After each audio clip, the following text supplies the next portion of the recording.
Hello and welcome to another Kerbal Space Program video.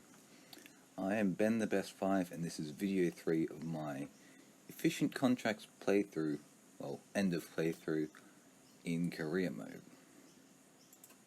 So I've already selected this mission previously, and it's one where I have to put a satellite in orbit around the sun, and it has to stay there for a while, and it has to map several satellites. So you won't actually see a completion for this mission in the video because that would just take too long. However, you will see all of the required maneuvers to put a satellite in that location. So for this mission I'm going to be using the C-Class rocket. As you can see, a time-lapse of it being built. Yeah. This is basically it. I did have to make one modification after what you've seen here at the end result, where I had to add more fuel to the upper stage to give it enough delta V to complete the mission.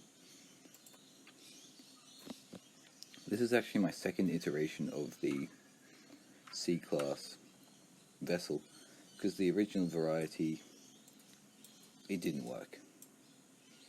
So I had to completely redesign it, so I've done that for you guys today, and recorded it for you. Alright, we are now launching the rocket.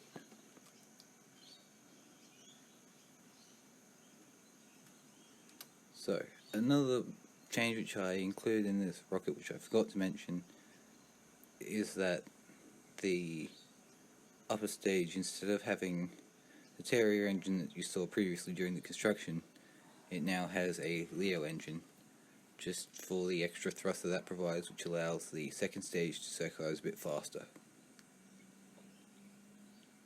As for the actual mission profile of this launch, the profile which you will be seeing for this launch will be relatively similar to the launch profile of my previous missions demonstrated here.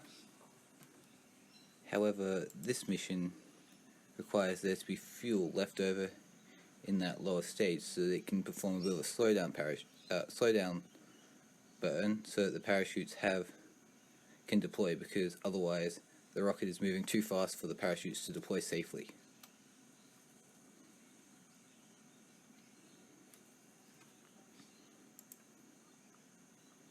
So yes, we got to about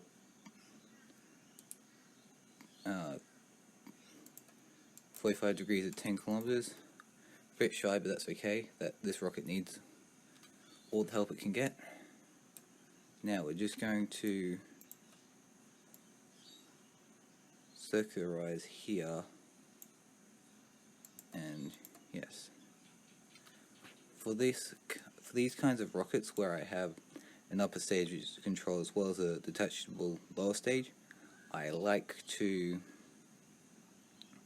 control the deployable things like engines and fairings and whatever manually instead of trusting the staging, just simply because having multiple stages like that where they are both split and kind of dispensed and separated from each other, however they are also both still controllable, and one is recovered and one is used to complete the mission, that just sometimes messes up the staging. So I like to manually control things like that to make sure stuff like that doesn't happen. Another interesting thing of note which I will mention is that the delta V readout changed quite significantly between what it was reading in the vehicle assembly building to what's actually showing now that I'm performing the mission. Because in the vehicle assembly building it told me that I had about 2,000 units of delta V in this upper stage, which, yeah, scary, barely enough to complete the mission. However, now it's telling me that I have about 5,000 units of delta V, which is more than enough to safely complete this mission. Also, the burn time indicator is quite constantly inconsistent and won't give me a good time to burn, especially with rockets like this.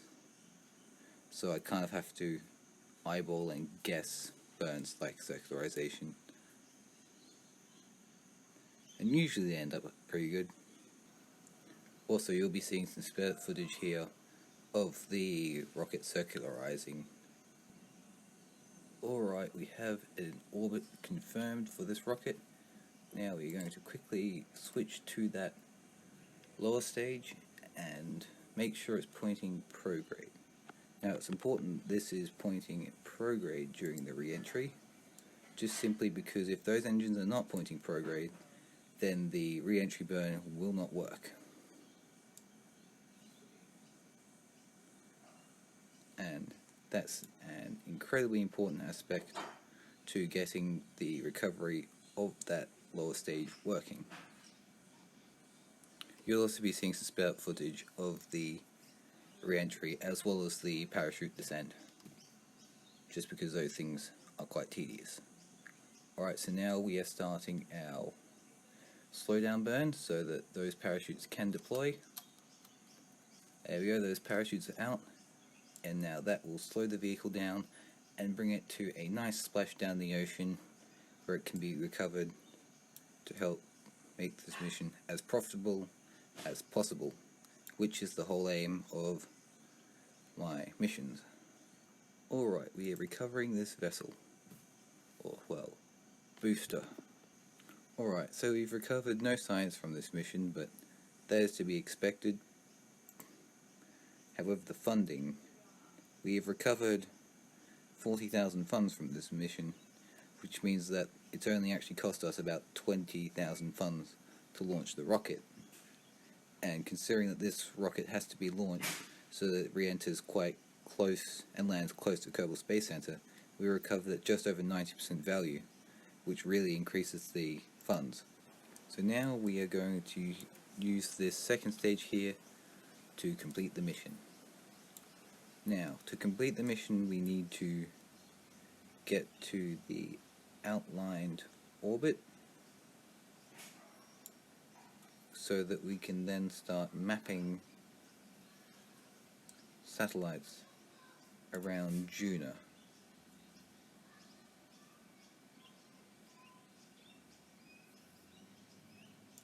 So to do that we need to put our satellite on a escape trajectory out of Kerbin, and to do that we want to put it a maneuver node on the dark side of Kerbin, and we want it to be, yes, about approximately that far out. So we're just going to check the orbital height required, so it wants orbital height and apoapsis of about 26 and periapsis of about 23. It'd be nice if the orbit was actually highlighted on the map, but see, I'm going to aim for about a low 25, about there, because that is in between the two desired orbits, or the apoapsis and the periapsis, and that means that hopefully we can get close enough that it will accept that as a good enough orbit to map the satellites that we need, if we can go to about halfway between both of them. Alright, so we are going to start our burn to get to approximately the right position to complete this mission. You're just going to be seeing some sped up footages of burns. Our camera just changed, which indicates we have achieved escape velocity from Kerbin.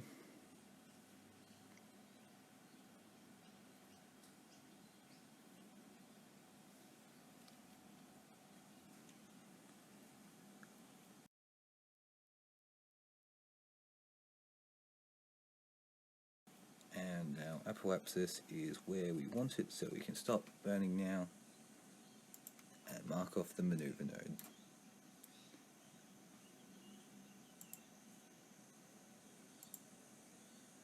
And now I'm going to increase the periapsis to be, again, approximately halfway between the marked apoapsis and periapsis. And I hope that that's good enough. And we are going to time warp to that. Time warp completed, and now we are preparing to perform a burn to raise the periapsis so that it's approximately where we want it. Now, rather interestingly is that a rather convenient target orbit has shown up once I left Kerbin's sphere of influence. I'm just going to rotate the craft a bit so that that solar panel can be as efficient as possible with generating power. And now it's time to complete the burn.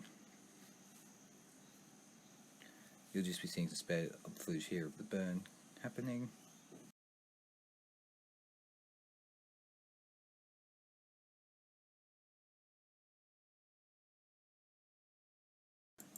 Okay, we have just finished our raising burn, and it's not quite close enough to the target orbit, so we're just going to have to lower that periapsis again, and then we will have in fact completed all of this mission that we can complete without having to wait. So now we're just time warping. I'll cut this out. Alright, the warping is now completed.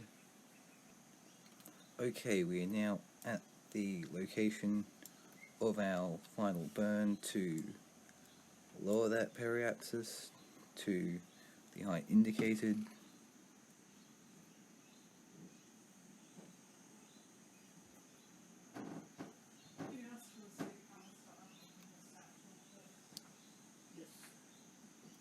And we are now in the target orbit, which means that this is mission complete. We can now detach the payload